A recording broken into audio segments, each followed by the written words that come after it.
Basi ndugu zangu wapendwa katika Kristo, tukiwa tunapokaribia kufunga siku ya leo, nipende kushirikisha sala moja, na katika sala hiyo, na kama sisi ni waombaji, basi tujinyenyekee tukiomba kwa Mungu.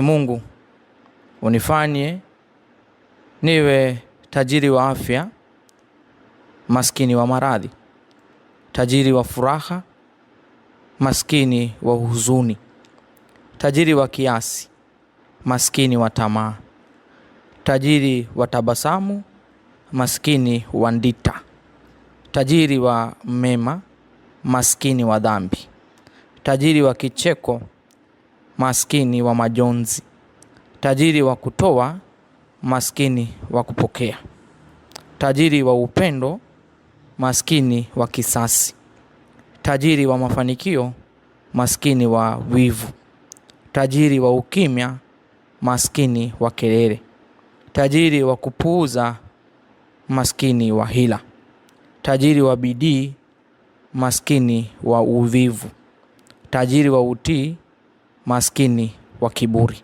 Kwa kufunga siku hii ya leo, basi Mwenyezi Mungu akuondoe haya maskini yote na kutajirishe kwa kile ambacho tulichokiomba, na usiku wako ikawa baraka yako, ikawa mafanikio yako. Awabariki na kulinda Mungu Mwenyezi, Baba, Mwana na Roho Mtakatifu. Amina.